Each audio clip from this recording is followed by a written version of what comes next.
what you want, when you want it, where you want it. This is The Mesh.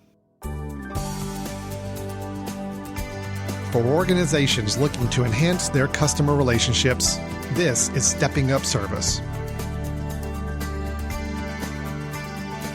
Hello, everyone, and welcome to Stepping Up Service here on themesh.tv. This is our ongoing podcast show about the world of customer service, how to deliver exceptional customer service to your clients, your customers, coworkers even, and also how to build a sense of customer service within the culture of your organization.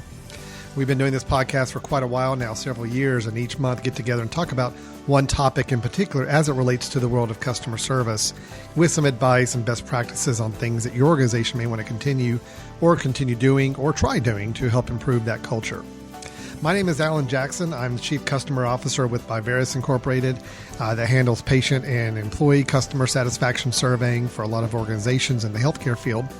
And with me is Ed Gagnon with Customer Service Solutions that specializes in working with organizations on developing really exactly what we're talking about in this podcast, that higher level culture of customer service. Ed, how are you doing today? I'm doing great, Alan. How's it going for you? It's going really well, really well. So glad to have you here as always.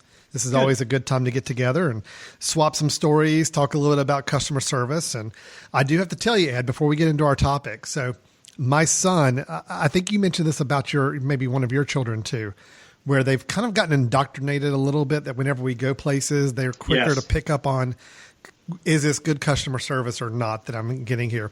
I have to tell you, my 14-year-old son is now full bore into it. So anywhere we go, he is the first one to point out. It's like, wow, that was really good what they just did. Or, boy, that was not good. I wish they would have handled that differently.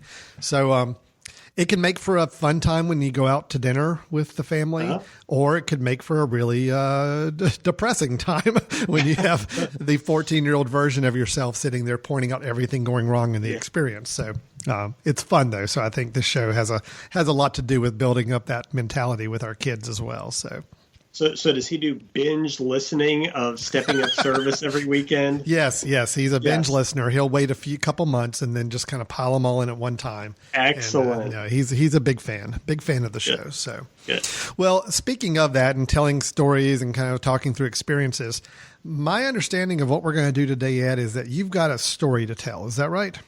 Yes, I do. Okay. Now, if our keen listeners remember, I think about 3 or 4 episodes ago, I had a whole episode where I did nothing but rant about one story in particular. Now, is this your time to do that now? Is that kind of where we're going with this? Yes, pretty much. I don't think I'm going to get as emotional and distraught and curling up into the fetal position as you did a few months back. But yes, this will be my version of a customer service horror story. So, right. Yes, I'm still recovering from the outlash I gave on that story a few months ago, and so I'm glad to hear yours are maybe a little bit more tempered, a little bit more structured. So of course, that's good. So you want to tell us this story, and then maybe what we'll do is maybe later on in the episode kind of pick it apart a little bit and talk about what about your story kind of led to the things going wrong or right or wherever your story is going to take us. Okay. Yeah, sounds great. Yeah.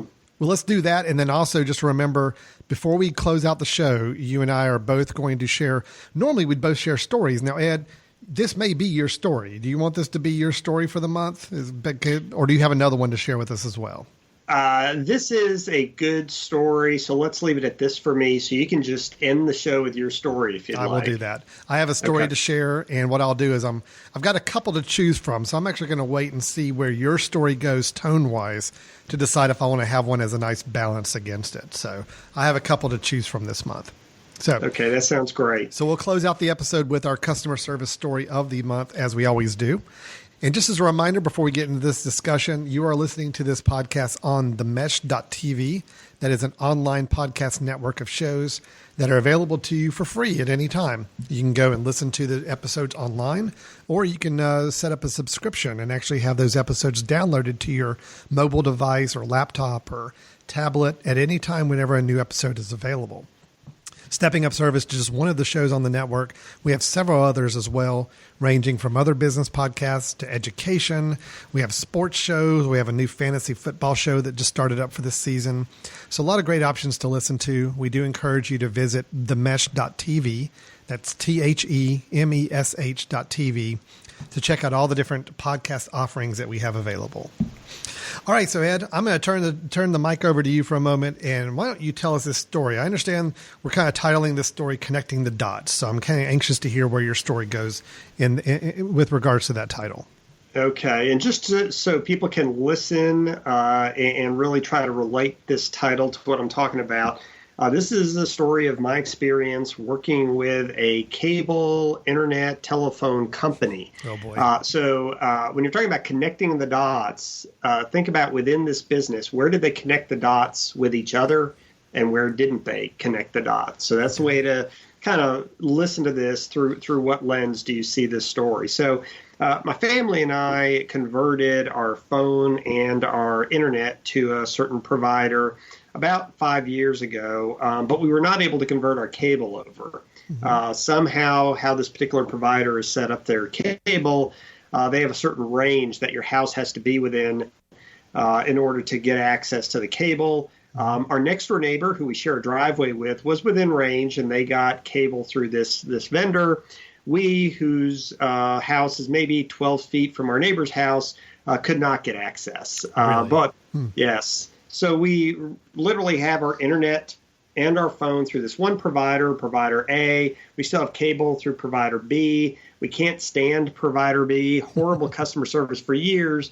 And you might ask, well, why don't you just get rid of cable? Essentially, the alternative for us is an antenna, and during rainstorms, not real good reception that you get. So basically, we have the most basic cable you can get. Yes, with some companies, you can still get essentially a whole slew of PBS stations and your local NBC, ABC, Fox, CBS affiliate. So that's what we have. Okay. So we've been trying to get cable through this new company for years, but we're not within the range. So a couple months ago, there was a door-to-door sales representative from this company we've been trying to get cable from. I was not at home at the time. My wife was. So he and my wife talked. She explained that we've been trying to get cable through them for years. She calls me at work and says, Ed, believe it or not, we can now get cable. We're now within range. Okay. I was like, fantastic. She asked if we could go ahead and set it up. And I said, well, I'd rather us talk about it a little bit, see what kind of packages they have. Could this sales rep leave you some information, give us the pricing, let us know what we need to do to plug in the order if we decide to go? She said yes. So I got home late that night. Got home about 8 o'clock, and there was a strange car in my driveway. And when I walked into the house, well, it wasn't strange like a Yugo. It just was not one of our family cars, just to kind of clarify unknown that. to you car, not a strange vehicle to me, model of a car, right? Got it. Right. Not a DeLorean, not a, nothing odd, just not a family car. Yes. So walked into the house, and the sales rep was there. He had left, but he came back, and he was working on paperwork. Well, first of all, I didn't know why he had come back, but he did come back, and he was working on paperwork. So my wife said, yes, he thinks he can get us set up. He asked if he could come back tonight. And so I said, okay. So about 8 o'clock at night, I walk into the house. He's sitting on our couch, and he's working on some paperwork. And he said, just so I make sure, I give you information on the right package, how much do you currently pay? And we said, we pay $25 a month. And he said, you pay $25 a month or $125? No, we pay $25 a month. And I guess he doesn't get too many requests for cable for $25 a month. Sure. Or at least that's where we were currently. But I may explain, we just have the most basic package just so we get good reception. We'd be open to looking at other packages. So he gets on the phone with his main office to confirm that he could set us up. And I mentioned that they have two different options for cable. One is a satellite, which we do not want. We do not want. That's what we haven't had for years. And the other is more of a, typical cable that runs into your house. We said we definitely want the cable. We definitely do not want satellite. So he gets on the phone with his office for about an hour, is trying to confirm Yes, we can get that cable, which he had told us earlier we could, trying to confirm what the price packages were. And finally, at 9 o'clock, he hangs up and says, this is going to take a while. I think I'm just going to leave and make sure I don't take up any more of your time this evening, talking to our reps on the phone to make sure we can get this all, set up and the way you would want it. And we said, okay, we appreciate that. So I asked him to send us some pricing via email. So I gave him my email address. I said, send us pricing via email, and that way we'll know what different options to look at. So this was day one of the experience. So far, nice guy, okay experience. Second visit, which we weren't expecting, in our house after 9 at night. Couldn't get the order. At least the price quote set up for us. Couldn't really confirm we could get the service, but he was working really hard, so we appreciated the effort. Well, just for clarification, if I can so I make sure I understand. So he came back. He asked to come back later that evening. Yes. Kind of, not a late hour. I mean, I know you, Ed, you're up all hours. You have the wild party, crazy life you lead.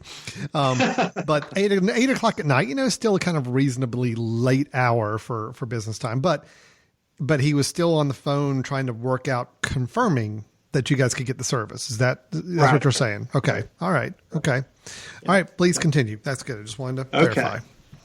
Next morning. Yes. We got a voicemail at home, and it was asking, it was a call saying, hi, my name's Mary. I'm here to schedule your installation. Okay. And we're going, okay, why is she calling to schedule an installation? We haven't even gotten a quote. We didn't put in an order. This is confusing. But she did leave a voice mail with a toll-free number and an extension. Okay. So I called back the toll-free number, I pressed the extension, got her voicemail, same person, and I left a voicemail, and I basically explained, we haven't even gotten a quote yet. We haven't decided to do this yet, and y'all are calling us to install, so there's probably a little bit of miscommunication going on. So-and-so, the gentleman who was here twice yesterday, is going to email me something to take a look at and consider. Left the voicemail. That afternoon, I got a call from another lady, same company. Hey, I am calling to schedule an install. And this time I was at home and I picked up. So I got the call and I explained, hey, I got a call like this morning. I left a voicemail. Did you get that voicemail? No, we didn't. I talked to a gentleman yesterday. I said, we don't want the order. We're still looking for a quote, and we're still looking for confirmation you can actually provide this service without satellite. Do you have this quote? Can you provide it without satellite? I don't know, sir. I'm very sorry. We'll go ahead and cancel the install order, and we'll get that information right out to you. Okay. Pause. That's the end of the second set of interactions with this company. Any clarifying questions you have on that? So far, you've spoken to 3 different individuals. Is that correct? 3 different individuals in 4 different conversations. Yes. 4 different conversations. The one guy came by twice. And then you've had 2 different phone calls from 2 different individuals about this phantom installation process. Correct. Okay, good. I'm still with you. Right. I'm following along. My blood has not started boiling yet, so please continue. Okay, yes, we're just building to the boil. We're at 211 degrees. We're about to hit 212. We're getting there. I'm getting a little twitchy, a little bit thinking about this, but that's okay. Keep going. So next morning, I'm in my office. It is about 8:30, 8:35. I get into my office a little bit late that morning for me, and I get an email from this vendor. Okay. It was sent at 7:33 that morning. It said the technician is going to be at your house between 9 and 10 o'clock today to install. Oh, boy. So I'm sitting here thinking, I haven't even seen a bid. They're sending somebody out to install this in 25 minutes at my house. And the kicker on the email, it says, if we want to reschedule, we are required to give them 48 hours notice. Well, let's hop in our time machine and go back in time and figure out how to do that. Right. Yes. So I have to give them 48 hours notice, but I was given less than 2 hours notice that the tech was coming out to install an order that I didn't even request and hadn't yet seen. So I immediately called them again, and they said the order was in the system. I said I hadn't even seen the offer, let alone put in an order, and I hadn't even seen any semblance of an offer until I got the email. So they described it to me. They described it to me, and they said for the first 2 years, this is the price, and it was $60 more than what we're paying currently, which, it was kind of interesting. And it included satellite, which we didn't want. Oh, boy. So essentially, they were saying somebody's going to be at your house in now less than 20 minutes. They're going to install a giant dish on the top of my house, which I didn't want, and they're going to charge me $60 more. I won't even get into the installation charges, which were over $100 for this as well. So needless to say, I canceled the order, and I said, I don't want any more communications. I don't want to see a quote, don't want to see an order, don't want to see anything about an install. Cancel everything, and I don't want to hear from y'all again. Wow. Okay. I got to the blood boiling part there. So we got the extra 1 degree. Yeah. No, it got there. So if you had not checked your email that morning. Oh, interesting question. If you had not checked your email, is this to assume that you would have come home that end of that day to see a satellite dish sitting up on your roof and a bill sitting in your mailbox probably for the installation fees? So, and at no point did you got any cost until this last phone call, which is where you severed all the communications. Exactly. Yep. So essentially, yes, I would have come home, giant dish on my roof, probably an overactive dog barking, and a wife with a very red face who's not real happy with me at this point, unless she wanted a dish, which I don't think she ever wanted any kind of gigantic radar sitting on top of our house, and I didn't either. So, yes, if it wasn't for literally me checking that email and immediately calling, I have no idea what they would have done at that point. Ed, it's a frustrating situation. I guarantee you people listening to this podcast, a lot of them can equate to something very similar they've gone through themselves with some form of vendor. And and I understand why now you're titling this episode, this Connecting the Dots. Yes. Because it sounds like there's a lot of opportunities we can dig into and talk about exactly what went wrong there. And again, I think this is something that a lot of people have experienced with a lot of different companies and different industries and different services. But I think a lot of the symptoms that we're going to talk about are probably pretty similar between organizations of what causes these situations to happen. So if it's okay with you, let's take a quick break. Sure. When we come back, let's really just pick this apart and figure out what exactly went wrong. What were the danger points on this whole situation, and what could have been done to make you a happier camper, your wife a happier camper, me not get so frustrated hearing it, all those things. So let's take a quick break. When we come back, we're going to dissect Ed's story and find out how to connect the dots to make this kind of thing not happen for ourselves or our organizations in the future. You're listening to Stepping Up Service here on themesh.tv, and we'll be right back. Hi, I'm Alan. I'm Chris. And we're the co-hosts of Foot Candle Films, a movie review and film discussion show here on themesh.tv. Each episode, we talk about some new movies, cover some film news, and have some recommendations. And trust us, we're just as likely to talk about the latest Jim Jarmusch film as we are the newest Transformers installment. Hold on, don't get too crazy. Well, okay, maybe not that bad. But you can find our show and all our episodes on themesh.tv. Plus, you can subscribe to get new episodes delivered right to your computer or mobile device. We'll see you in the ticket line. Welcome back to Stepping Up Service here on themesh.tv. Again, my name is Alan Jackson. I'm with Ed Gagnon with Customer Service Solutions. And we just heard Ed's story about working with a telecom company to remain unnamed. We do try in this show to protect company names, but the thing is that these stories, these examples that we hear about when we talk about bad situations with customer service, I guarantee you, many of you listening to this probably encountered a very similar situation in the past in a wide variety of different industries and service groups and professional organizations. So what we're going to do in a moment is we're going to kind of go back through, and Ed's going to walk us through some of the conclusion points, some of the key points out of this whole situation that we can really help you see how this happened or why this might have happened, what could have been done to try to fix it, and how do we just make sure that these things don't happen with our own organizations as we're constantly auditing ourselves. Ed's company, by the way, just to give a little bit more information there, because I think it's a great resource for anybody who wants to learn more about customer service or building a stronger culture of customer service at your organization. The company that Ed's with is Customer Service Solutions, and you can find more information about them at cssamerica.com. All one word, CSSAmerica spelled out. .com. And I have to kind of talk about the website because I like going to the website and seeing all the blog posts that are up there, signing up for the email newsletter. There's a lot of great content on that site just about this idea of customer service at an organization. So I do encourage everybody to go to the website, sign up for the email newsletter, read some of the blog posts. And if there's something that Ed's company can help you out with or talk with you about with your organization, there's a lot of easy ways to get a hold of them online as well. So, Ed, with that, you've given us your story. Why don't you kind of talk us through what were some of the key conclusion points you pulled out of there? I made some notes too, some things I kind of want to express as well, but I'm sure we're going to be pretty much in tandem on a lot of those. So why don't you go ahead and start us off?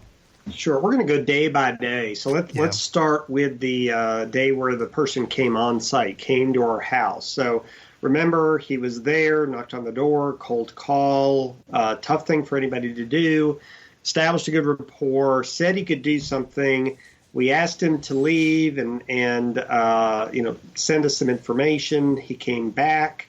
And then while he was back, he was on the phone for an hour with others in his organization, and he wasn't able to get some basic answers. He wasn't able to leave us pricing.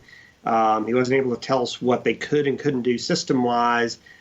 So we basically asked him to send us a quote via email the next day. So where are the issues with either just the customer experience as a whole? Do you have any questions about that or theories, or maybe on where dots weren't being connected early on? Well, I guess the first question I have, and this is more of a personal preference thing. How do you feel about the whole just stopping by your house and knocking on the door? I agree. It's a gutsy thing these days to kind of do that cold call in person. How do you feel as a customer though about that happening? At your house, kind of at your home schedule. Yeah, I don't like it, but my wife is okay with it. In certain circumstances, time of day, she's very social.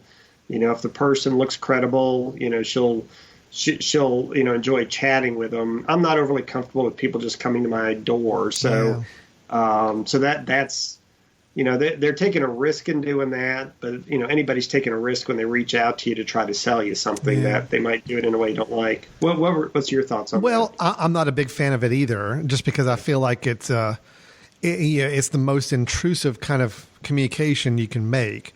I know that you can call somebody on the phone, but would they still have the option of answering the phone or not? When somebody comes to your door, it's really hard to choose not to open that door, especially if you're like me and we've got dogs on the inside. The dogs are going crazy.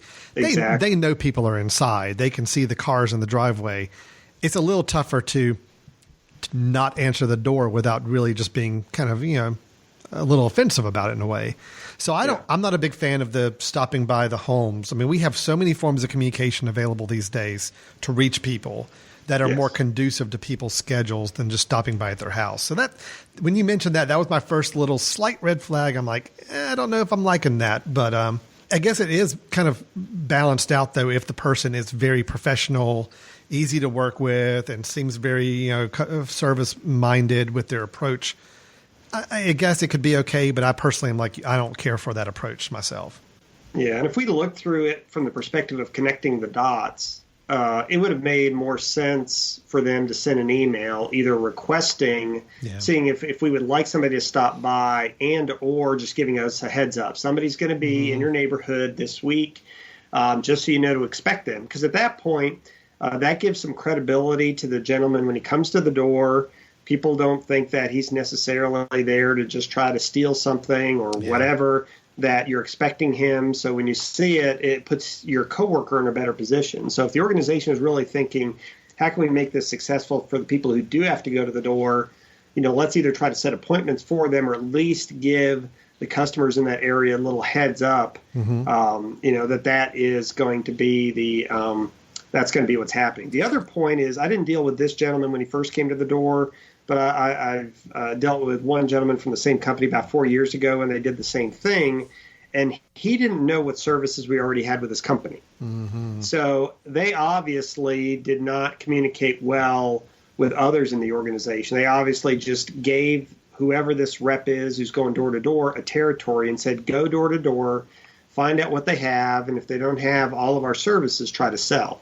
Mm-hmm. It would have been much more professional for the folks who manage the CRM systems and all of those customer-based systems to be a little bit more intentional about telling them this is the address, these are the services this person has already.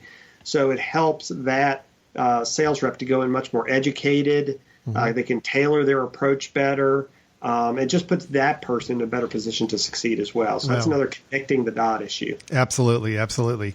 Well, and plus, too, it sounds like, and again, I'm just focusing on this first day, sounds like for him to come to your door and say, we can provide this service to you. Yes. When you know for years you've been struggling with trying to get that service there because of the physical limitation with the cable where the cable is. Right. To say that, but then not really know that 100% that they can do it, because obviously they got into the conversation later and it sounds like there was more of a challenge in doing it. Yes. That's a frustration point for me, is like, if you're going to make the time to come and communicate to me and tell me we can provide the service, I would have hoped there was already some research done to ensure that, yes, this can be done, as opposed to basically saying, yes, we can do it because maybe that's what your script says, is you say to anybody in this part of town, we can provide the service. But then you get into it and realize that there are actually maybe some obstacles keeping you from actually giving it to them. Right. Yeah, that's a disconnect a lot of organizations have between sales and customer service, or sales and delivery, or sales and operations. Is sometimes sales reps are saying what they need to do to sell when they don't really have a strong concept of what delivery looks like and what are some of those requirements to actually deliver on what he is promising or she is promising. We've run into that a lot with our pro sports organizations. You're trying to sell season tickets. You sell them as a salesperson, but the service person has to say, actually, you don't get access to that particular program or that part of the arena or that particular benefit. And it puts that service rep, that person delivering, in an awkward position. And that could have been a case here as well. He was just told, this is how you sell, but he wasn't necessarily told, hey, we need to make sure we're very clear on what we can deliver before we say, yes, we can sell A, B, or C to that particular customer. And I'm sure that a lot of these sales organizations, I mean, you're playing the odds. You're going to go and talk to as many sales people as you can try to sell to. And you know that there's a certain percentage of those that you will be able to actually take care of. Yes. And there's some that you're probably not going to be able to. Mm-hmm. What frustrates me is the fact that they play that game and they take up our time as consumers and cause frustrations without them having that 100% confidence they could help us in the first place. They're just playing the odds, and I don't like being a part of that game per se as a consumer. So yeah, and keep that in mind when I do a quick summary of these conclusions, because from their perspective, they're coming in, they're playing the odds, they're trying to get numbers, volume, so that they know that when they go down the sales pipeline, they'll eventually close a certain percentage. That's what their goal is. When you look at it from the customer's perspective, all of a sudden you realize, wow, there was one visit for an hour, there was a second visit for an hour, plus there were 2 calls coming in, there was 1 voicemail the customer had to leave, there was another call in the third. I mean, when you start looking at it from the customer's perspective, it was a horrible experience. But I don't want to get too far ahead, but that's just an example of what you said of internally the organization has all these metrics and goals and they're trying to hit numbers. But from the other perspective, who are you trying to hit the numbers with? And if you were to look at it from that perspective, your approach could be totally different. Absolutely.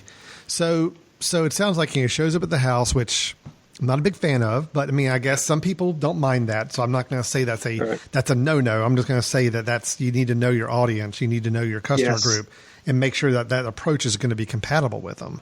Right. And then internally, again, make sure that if we can set our coworker up for success by giving that customer a heads up, let's try to do that. Absolutely. That's working together with another department in the organization to have that communication go out and really make the sales process even more successful. So than this one was.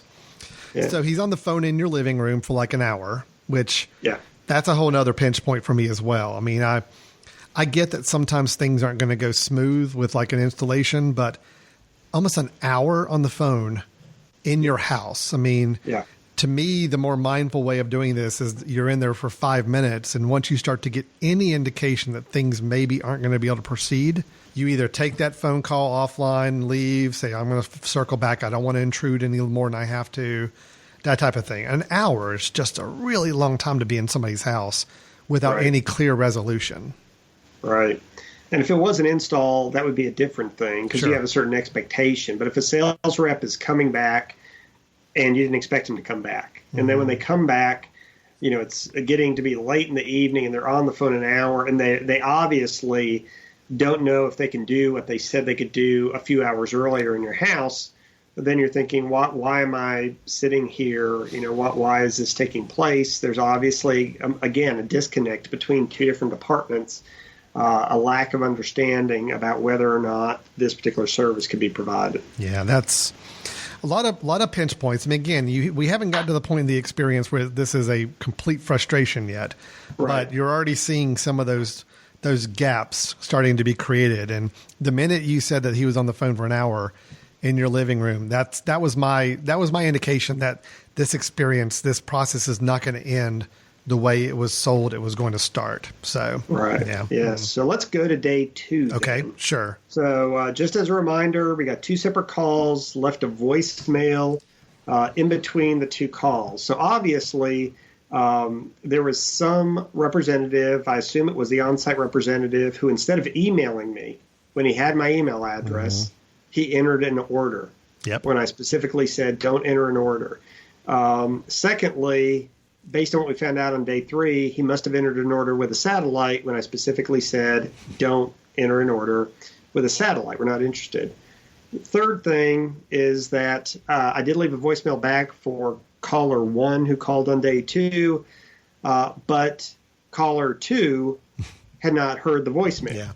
So right then you're starting to see a lot of different issues. With the second caller, I said, do not schedule an install. And obviously, somehow the install got scheduled. Yeah. So I'll just kind of pause there. Questions, observations that you have about the disconnects on day 2. Well, the first thing right off the bat for me, you receiving that first email saying that there's an install scheduled for later that day, or confirming a schedule, it was confirming an install for when. When was it going to try to install? Are you talking about on day 3? This is day when I actually 2. got I'm the sorry. Email? No, day 2 is the phone call. That's right. I'm sorry. Day 2 is the phone call. calls, yeah. All right. So what that phone call would trigger to me, and this is me just maybe being a little more pessimistic about it, is I'm wondering to myself, wait a minute, did the guy last night that came over to try to sell just trying to pull a fast one and hope that we're not going to like really question it, and just because this is a service we want, he just said, you know what, let me just go ahead and place the order for what we can do, and we're just going to go and get it out there, and maybe they won't complain too much about it. I mean, that's almost the impression I got. I'm not saying that's necessarily what he was doing. It could have been truly that he hit a button somewhere on his system that said, go ahead and schedule this, and he didn't really mean to, or he was wanting to go ahead and get you guys on the schedule with the hopes that you would get it resolved by then.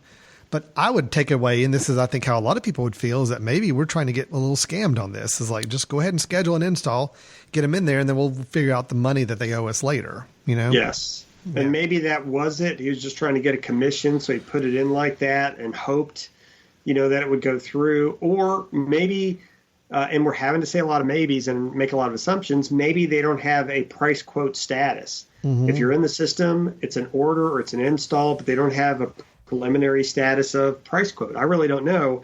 But the problem is if they don't tell you, if they don't do it the way you requested, and they say that, yes, they can send you a quote, they say, yes, we can do it the way you request, then all of these negative ideas like you and I are talking about start popping into your mind. And whether they're true or not, they start to create a negative perception about the organization, about the individuals that we're working with. Well, and the fact that we're talking about the money, the cost to the consumer that a service cost, at this point, you still don't have dollars in your hand. Correct. You don't have any dollars. That's Right. just a huge issue right there. I mean, to have an organization go ahead and push forward with providing you a service without you having any knowledge of what the dollar impact's going to be, that's Yes. just not good. So Right.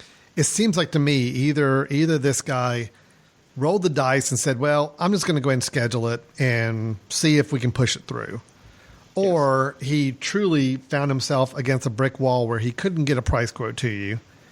And somewhere, because he had logged in the system that he had had a conversation with you and you were interested in signing on, that triggered in their system the next step, which is the install. Yes. Whether it was intentional for him to do this or not, the system itself obviously had some missing points to it where his dialogue with you didn't have a good, clean way of transferring into their system to allow for a price quote and to wait on that stage until it moves to the next stage of install. So, exactly. And then the one little point in there, and everything you said is correct, very accurate, is why would they leave us a number to call back and then not have people to the capability to access that voicemail before calling us back? Because we had 2 calls from 2 different people on the same day asking the same thing, and they didn't check the voicemail prior to calling back. So, their internal systems or their processes or both are disconnected again. They're just not working from the customer's perspective the way they think they should work. Well, and the fact that you got 2 different calls, 2 different people. Yes. And that's a real pet peeve of mine. I think when I did my rant episode a few months ago, it was the fact that I would get a phone call from somebody and spend a significant amount of time talking through an issue. And then either we got disconnected or I had to get off the phone for a quick call. And for me to call back, there was no mechanism for me to call back and speak to the one individual that I needed to speak to. Right. In your situation, it was they weren't checking voicemail, and somebody else obviously got the flag on their system that I still need to call this guy and confirm an installation date. Right. It's just the coordination of this. There may be some reasons the company has their system built this way, but it's just not looking at it from the customer perspective of how it comes across to them. Right. Yeah. So let's go to day 3. Okay, day 3, when everything hit the fan, this we is had one extra degree and it boiled over. Yes. So this is where I go into my office, and at about 8:30, 8:35, see an email that was sent at 7:33, and I know because I kept the email that there was going to be a tech at my house as early as 9 o'clock, between 9 and 10 that morning.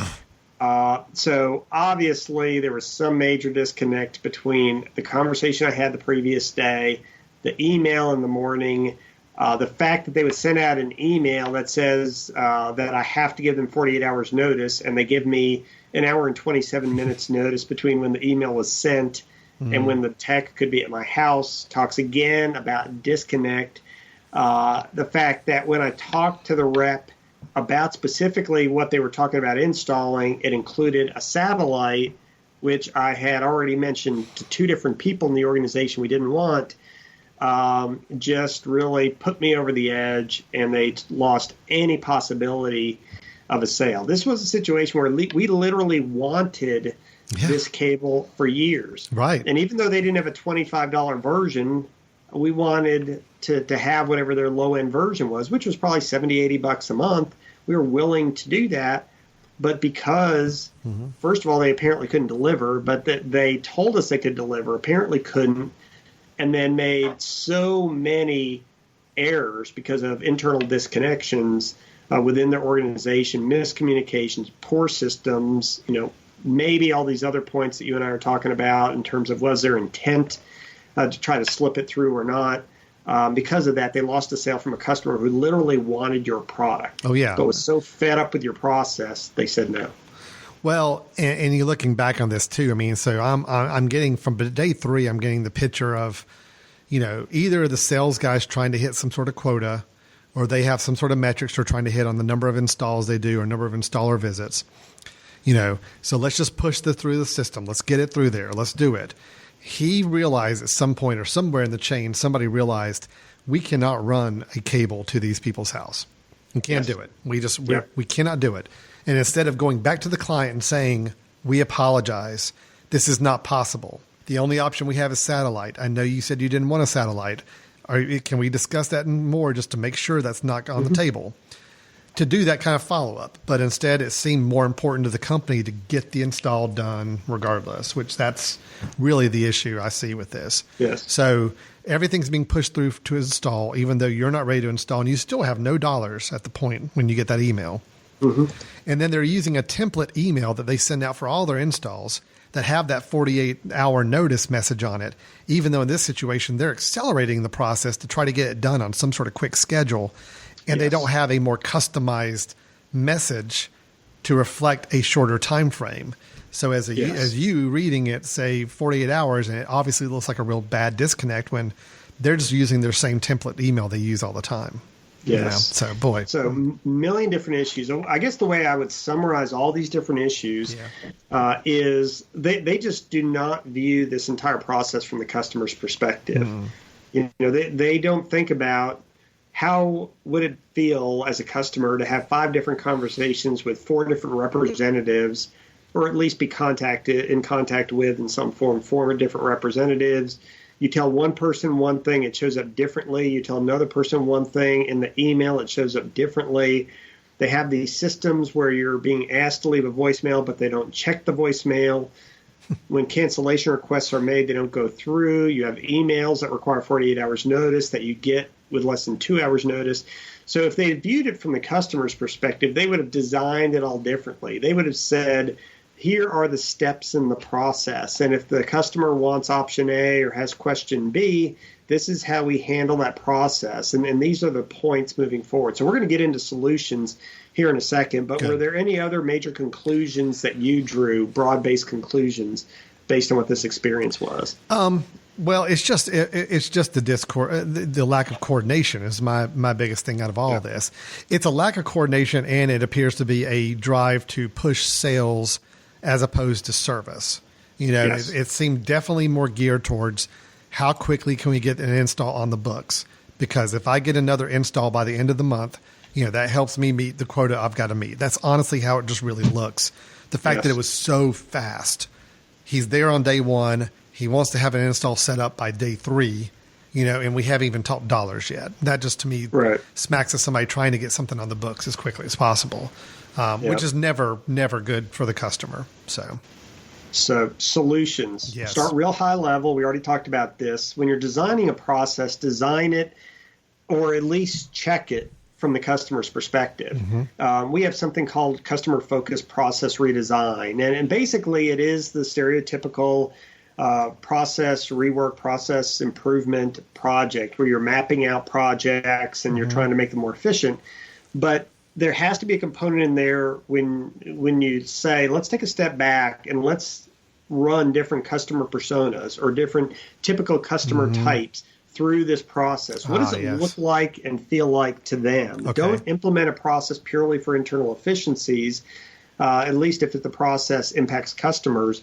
Literally walk customers through, sample customers through this process from their perspective, or better yet, even design it from the customer's perspective. Mm-hmm. If we were to design something and say, well, what is a customer need?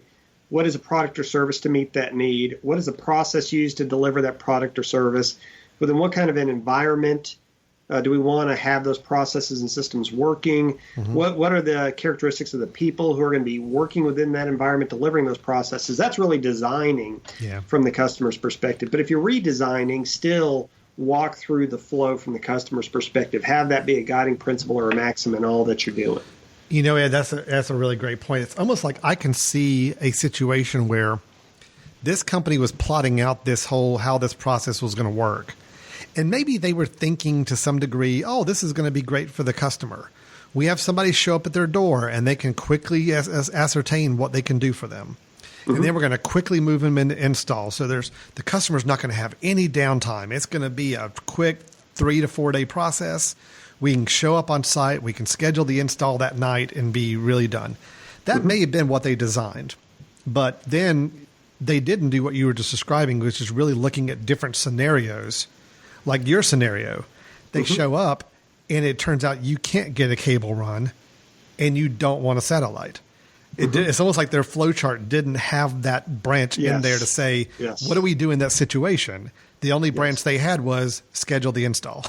It's like, that was it. Just schedule the install. Don't worry about those other points. Schedule the install. So it's almost like they designed it to be good, but it just didn't have all those other variables factored in there that's going to happen in any situation. Yeah.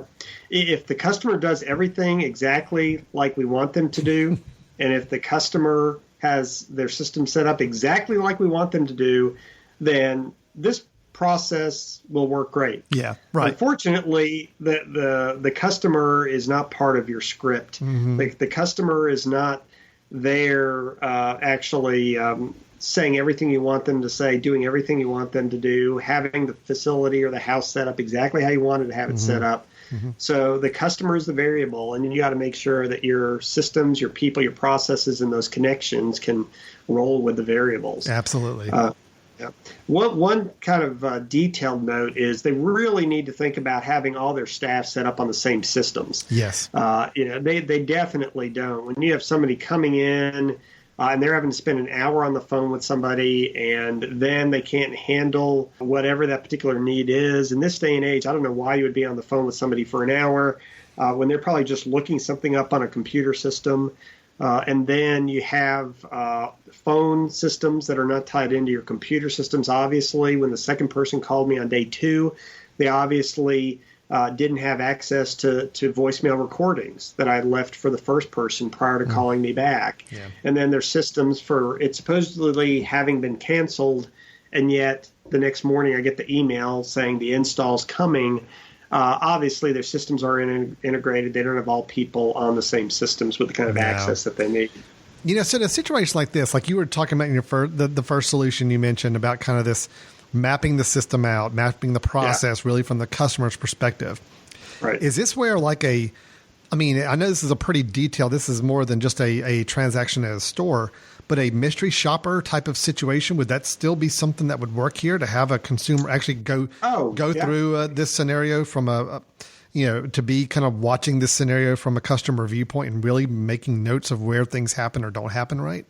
Yeah, that's an excellent example. We recommend this for a lot of organizations. If they're piloting a process, get a mystery shop. If there's not really the pilot opportunity, it's a lot on paper, or it's something where you can't go out to the customer, you can still bring in a focus group. You can still bring in other people from your organization who know nothing about this particular product and service and test it. Yeah. Bring in people who are cold, and from the start, they let them answer the questions the way that they would answer the questions. Just like I was working with somebody in my office here who wasn't familiar at all with this survey that our company was designing. So I brought him in here, and I tested this telephone survey with them, even though they didn't know anything about the survey at all. And it's because they're not going to follow a script. Right.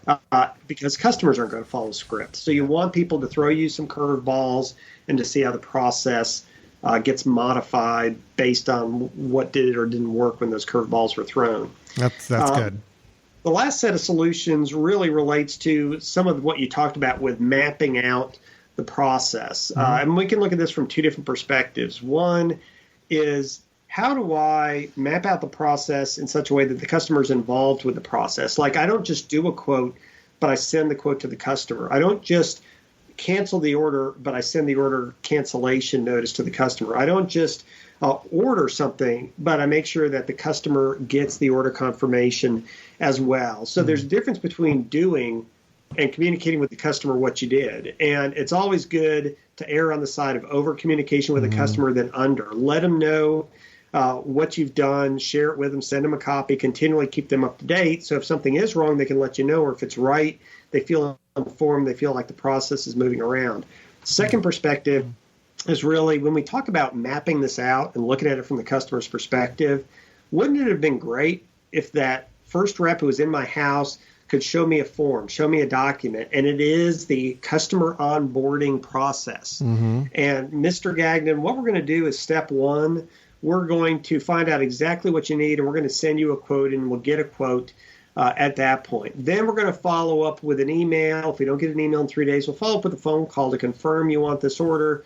and make modifications as necessary. Then we're going to schedule the installation. And we will schedule it. And so if they can map it out in a very simple way, so the customer understands the journey they're about to go on, they understand what those touch points are, they have reasonable expectations, and they're not getting hit out of the blue with all these unexpected voicemails, all these unexpected emails, all these unexpected disconnected communications that can lead to a bad experience. So could it be, even addressing both of the points you just made, would it have been better, and I'm thinking the answer is yes, if after the gentleman left on day one, if there was something provided to you, obviously you asked for quotes and you didn't get the pricing, but let's say if there was even something that kind of summarized, here's where we are. We had a conversation last night. I owe you this. This is where our next step is. And you kind of have that snapshot so you can verify against your assumptions as well. Once that, let's say he still slipped up and still scheduled an install. Now let's just assume maybe it was a mistake. He didn't mean to click that button to say, go ahead and schedule it. If you had gotten something in writing once that was initiated that says you are now being scheduled for an install, that would have been 2 days, a day or two before they were going to try to do it. And it's something you can respond to electronically, which is a more one-to-one. It kind of has a paper trail to it. You would have had that sign and you would have seen, and also that sign would have showed you, that order would have showed you that it was going to be satellite. So you would have known a day in advance, oh, wait a minute, this is wrong, and we can go back and fix it or talk about it further. So I think what you're saying is that there's little touch points with you so that you're not just being the recipient of information they decide to dish out to you. You're actually actively involved in that sharing of information along the way, right? Yes. Yeah. So that's what we want to do. We want to make it clear for the customer what that process, what that journey is going to look like, where those touch points are going to occur. So the customer is part of the process. And especially when we start talking about millennials, they want that instant type of communication. They want to know what's going on. They're used to the notifications, so they want to get those pings so that they know what's taking place, what's going to happen next, who do I contact, and that sort of thing. For it to go into this big vacuum and you don't know what's going to happen next, or you don't know what the whole process is, and then all of a sudden these things happen that you're not expecting, it creates a negative experience. It creates a lot of follow-up calls and issues for the company. And in this case, it created a lost customer. Yeah. I mean, just you having, granted, if you had gotten a form on day 2 sent to you that said, oh, we've got your install scheduled and it's going to be a satellite dish installed on your house tomorrow. All right. Yes. You're still not going to be happy about getting that email. Right. But it's a lot better than you waiting and getting that information early morning the next morning. Right. An hour and a half before they're supposed to show up. You could have raised the red flag then and said, wait a minute, this is wrong.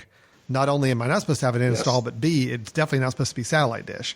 Yes. So again, you could have been a little more actively involved if they had let you be a part of that communication chain. Yes. Yeah. So this is my version of the Allen customer service rant. So this is more of just a bad story, and it was a lot of just total miscommunications from a multi-billion-dollar company, a tremendous number of miscommunications, and I think to a large extent it's because they're focused on closing sales, on individual systems, individual departments doing their job, as opposed to how do we make this a streamlined, cohesive, wonderful experience for the customer. Well, and there's a really big difference between our two stories. The one I shared a few months ago, as frustrating as it was, at the end of the day, I still had my product. I didn't have it as quickly as I wanted, and it was frustrating getting there. Your story, you didn't get the product you wanted.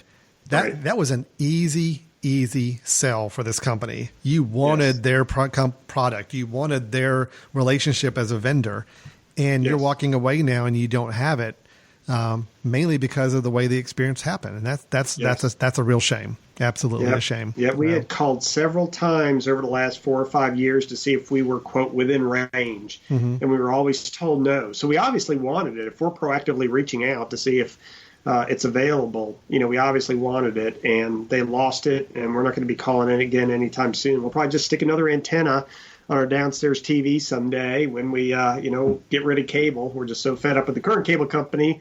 We'll have a set of rabbit ears down there. But, it's crazy that it's getting to that. But they lost their chance, and, they're not going to get it back. Well, all that does, that whole situation, just even if you had decided to move ahead with them, you're going to be in constant scrutiny of everything they're doing. Yeah. Every bill you get, you're probably going to like go over with a fine tooth comb to make sure they didn't mess up anything. You know, the minute something goes wrong, it's going to be a bigger frustration for you than it would have been otherwise, because you're automatically thinking back to that first really, really tough situation. Boy. Great point.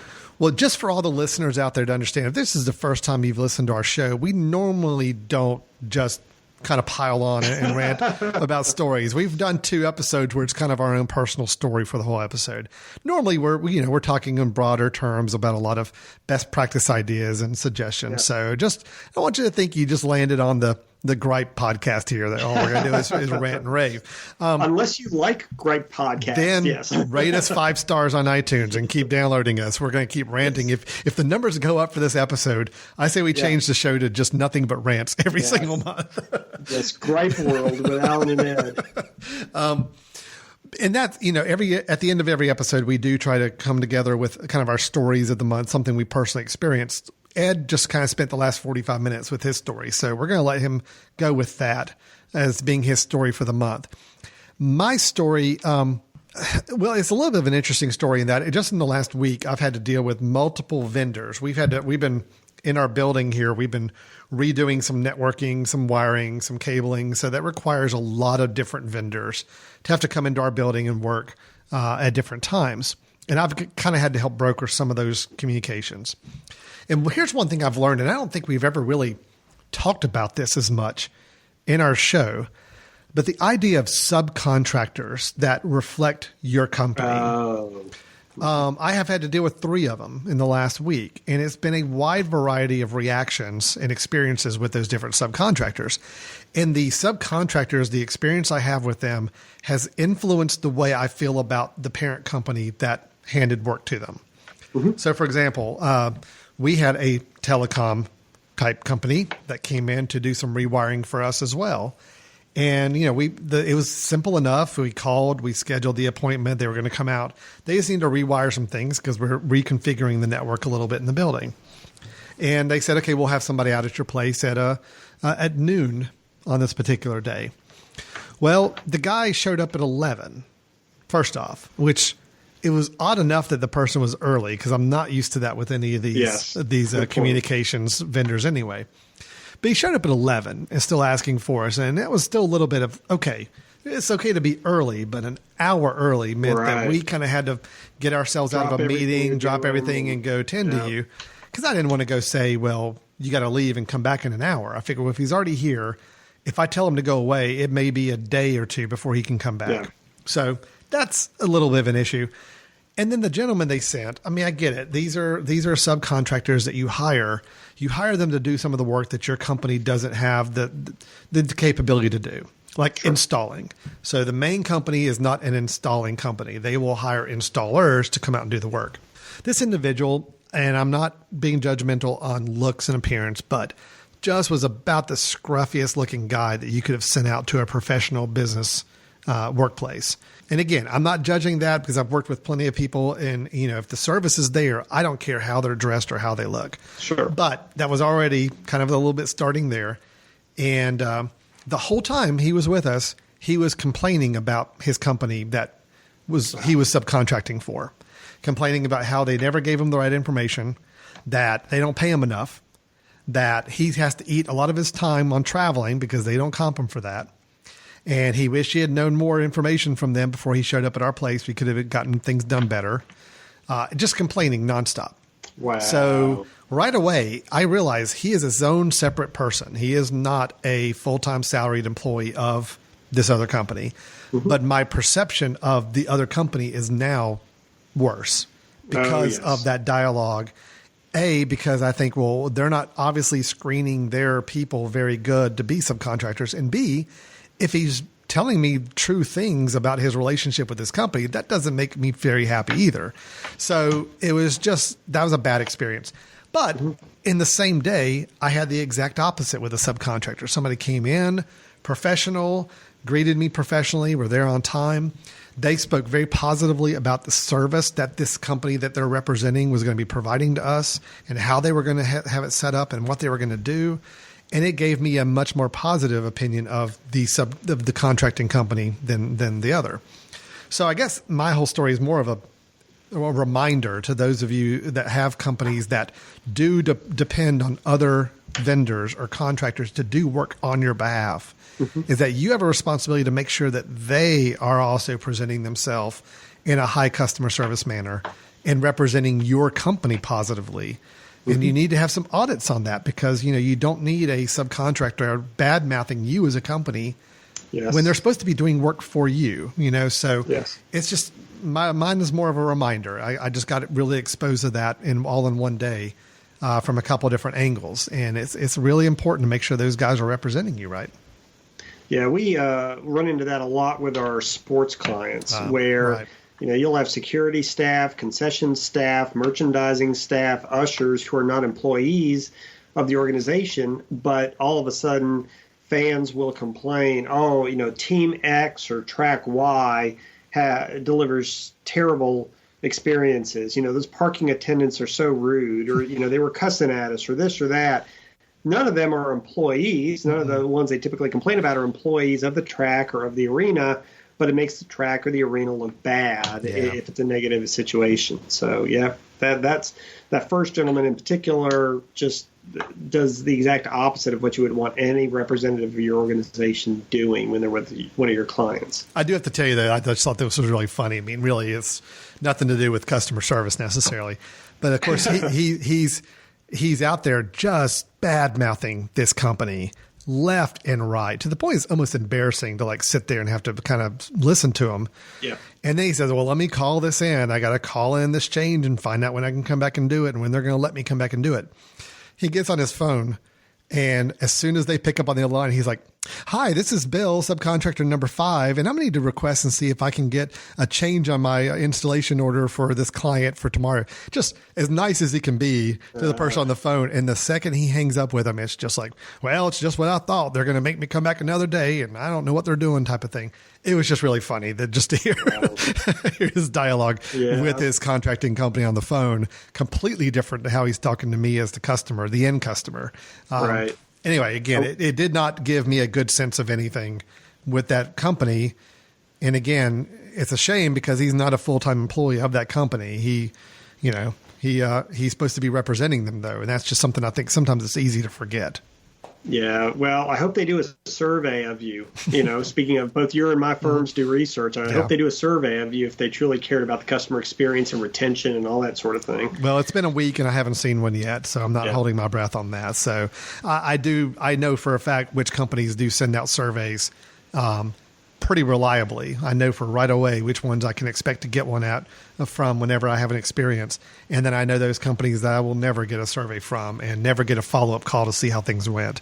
And that speaks volumes about the company. It really does. Yes. So, all right. Well, Ed, great episode. Again, for those of you listening for the first time, we've got plenty of other episodes where we don't rant for an hour or tell our sob stories. But the reason we do this, the reason we do cap off every episode with a story is that that's really sometimes the best way we can learn both good and bad customer service experiences. Is sometimes we have to go through them, and it gives us some insight as to what went wrong, what's going right. And all those are things and lessons we can apply back to our own organization, whether we're a small sole practitioner, whether we're a large corporation, whether we're a nonprofit. These are all lessons we can apply to all of our organization situations.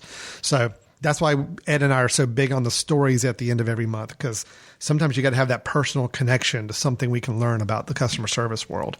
Ed, thank you so much for not only sharing the story, but also kind of bringing us some great solutions and conclusions out of that story too at the end. Again, they're all things that we can apply to any of our organizations for sure. We appreciate it. Enjoyed it as usual, Alan. Yeah. Appreciate that. Sure. And Ed Gagnon can be found at Customer Service Solutions. That's CSSAmerica.com. I definitely encourage you to check out the website and get connected with them online. And then I'm with Biveris. You can learn more about us at biveris.com. We are a part of the Jackson Group is a company I'm with that we are now part of the Biveris company. And we're providing patient satisfaction, employee satisfaction, community perception surveys, mainly for the healthcare field, working with a few fields outside of healthcare, but mostly for healthcare right now, and working on delivering some great real-time patient satisfaction experience data and some great actionable data for a lot of organizations. And again, this is Stepping Up Service here on themesh.tv. And I do encourage you to go back and check out some older episodes. We have a variety of topics we've covered over the last several years. And then also while you're there, check out some of the other shows on the Mesh Network. That's THEMESH.tv. Ed, thanks a lot. We'll look forward to talking to you next time. All right. Sounds great, Alan. Appreciate it. All right. Take care, everyone.